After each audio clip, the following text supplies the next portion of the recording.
會繼續咧就講翻咧關於呢個泰國嘅物業稅 property tax 嘅迷思嘅。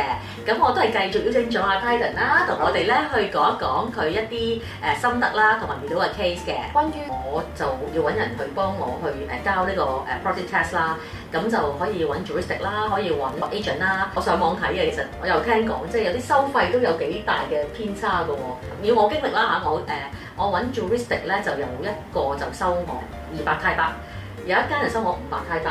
咁我知道坊間有其他 agent 當然有特別嘅服務，有個 range 咁樣嘅。咁你又遇到啲點樣樣咧？嗱，其實我哋之前幫客交咁都有遇過啲客同我講，其實佢哋有 juristic office 係收150泰銖，即係唔計免費或者 fan 波手啲。我聽過最平係150泰銖嘅。哦。當然我都聽過有啲係再貴啲，可能400-500啦，或者可能1000泰銖啦，咁都有聽過，甚至乎係幾百蚊港幣嘅，我都有聽過嘅。哦。咁就好睇 agent 啊同埋 juristic 嗰個規模。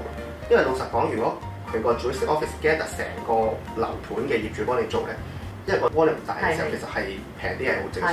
咁如果你係揾一個 single agent，佢真係為咗你跑一個地區個 district office 嘅時候，其實佢有可能要收翻你，因為時間啊、車費都應該有個合理嘅收費咁樣。係，我聽過有個泰國 agent 去幫啲客交，就佢收佢1000蚊泰銖度咯。係。咁即係佢話都係即係過佢啲時間啊、搭車啊咁樣。係啊，其實因為最近啦，尤其是呢排，可能我啲同事交個費嘅時候，其實可能佢哋排70個籌。哦。排2個半鐘到3個鐘去交一條票，咁同埋有時個 district office 你唔係就咁行過，因為佢就喺同地區 district office 比較遠嘅時候，其實你可能過去 traffic， 你知 Bangkok 又可能塞車，其實佢就可能半日甚至1日就係再交嗰1000咁樣。另外一個迷思就係咧，嗰啲文件啊，佢哋多數 agent，譬如叫我幫我代交，佢就叫我睇到 title deed 啦、個 front 同埋個 back 啦，咁同埋passport copy 啦。咁但係會唔會好 confidential 喎？或者我俾啲資料俾佢，咁係咪一定要需要啊？或者點樣樣咧？有經驗係啦。其實老實講，你即係呢啲資料其實好 personal 嘅，你真係要揾一個你信得過嘅 agent，或者信得過嘅 parties，或者信得過嘅人幫你做呢樣嘢啦。頭先你講嘅，佢需要你個 passport 同你個 title deed，其實呢個係 requirement 係 district office 俾出嚟嘅，唔係真係話個 agent 話要咩。其實因為 district office 講，咁但係其實 district office 有好多間，有啲確實係比較寬鬆啲，有一啲又真係嚴謹啲。寬鬆啲我聽過最寬鬆就係你冇文件，你去到淨係俾你個房號。淨係俾個戶主個名對得到咧，佢就話俾錢俾你交啦。咁然後我聽過最嚴謹咧，甚至乎我哋條 team 親身嘅經歷就係，確實我哋係有睇到啲嘅前面加埋 passport copy，我哋親身去到俾埋業主個名，俾埋房號去對。但係因為睇到啲點解要正反面咧？因為正面咧就係有你個房號啦，你戶主個名咧係睇到啲嘅背面嘅。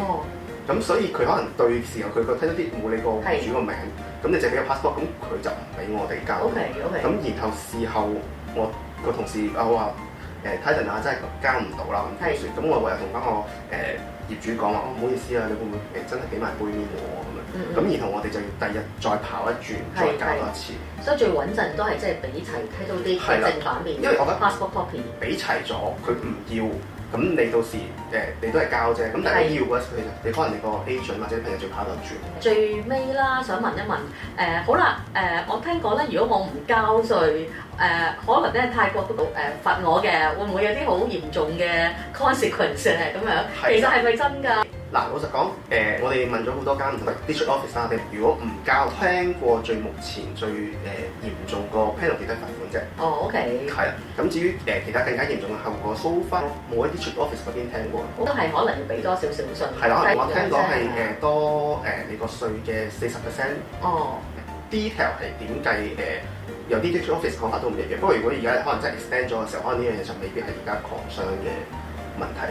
我都明白，因為而家即係其實呢個 property tax 泰國政府都間中有 update 下，有啲新嘅嘢。呢個政策比較新啊嘛，其實可能除咗foreigner 可能好手足無措啦，點做啊？邊樣先係真，邊樣先係假？